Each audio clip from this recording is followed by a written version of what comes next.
part trade, and part something entirely new, and it promises to entice adults and kids to this. All right, let's say now a very good morning to our guest in Cape Town. Good morning. Welcome to Morning Live. Morning, Lebo. How are you? I'm good. Thank you. So good to see you. Talk to us about this Maker Faire. What is it? So the Maker Faire has its origins in California. It started there and it's been running for about 15 years. And the core of it is if you're going to an exhibition like the previous one, which is an art exhibition, you stand at a distance from it and you don't really see the hands that create the work. The Maker Faire, we have about 50 makers in the Cape Town Science Centre with us, and they are required, and we ask them to show and tell. So there are people working with leather, there are people working with electronics. I think the runaway success is going to be the drone zone, because everybody now wants to own and fly a drone. But the deal is that it's participation. Mm-hmm. And when I was wrapping my head around what is this maker movement that they're talking about, it really is, the strapline for me is making is evidence of learning. Mm-hmm. You know, we think we can study in a book and then you go write an exam, but making is evidence of learning. So we also want to see the flops. And so you see some of the visuals there of the art cars, the mutant cars of Africa Burn. Normally we don't see those cars because they happen out in the Tankwa Karoo and then they're stored again. So we have a lot of those coming today. But the core of it is participation. And we were astonished last year when we ran it the first time that 4,500 people pitched up over a weekend to come and play with things. There's another part in the Maker Faire which is called the Tinkering Station, where we invite kids and adults to take things apart. So things that you would think of as junk become this wonderful source of creativity where they take computer pieces apart, keyboards apart, and then glue them back together in different configurations.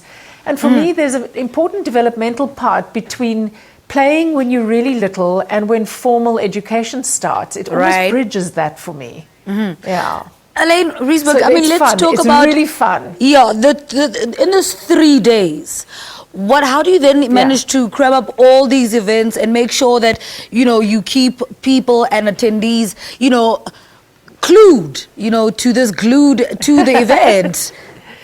Yeah, so you want to, we were discussing, the Cape Town Science Centre is a magnificent place where there's spacesuits and Soyuz modules and oversized cell phones. There already are a lot of interactive toys, if you like.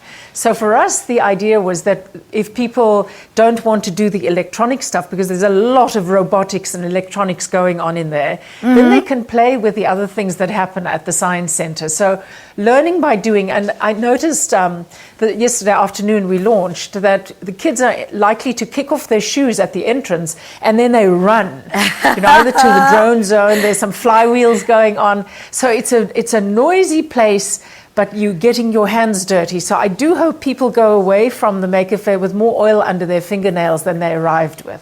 And, how do you try to ensure that it's different each year? We ask different makers. So we have a public application process. It's free for makers, and we try and get the mix of makers right. So we have about 50 different people that are demonstrating. And so they were everything from screen printing, that is a pretty well-known technique, to building robots, where we actually, there's an Arduino chip or a little robot programming machine that is very, very easy for kids to work with, and they can start making things that move. I love the sound of this. It's part science, part trade, and part something entirely new. I mean, this is a pair of line and a half. Tell us a little bit about that.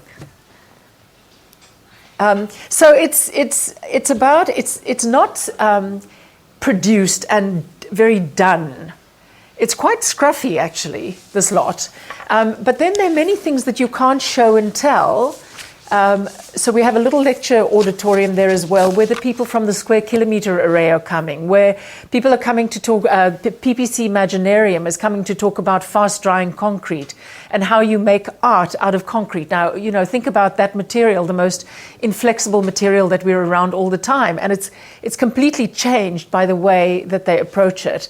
There's a lot of science there, a lot of astronomy, people coming to talk about building processes that are becoming more like manufacturing processes. So there's some heavy duty, hard science as well, but in the show and tell part, it's very, very, very accessible to even the little ones.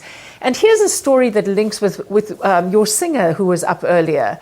We're noticing that until the age of 12, yesterday this was certainly that way as well, there's no gender bias when it comes to the kids interacting with science. Something happens with girls after 12 when they start withdrawing from maths and science.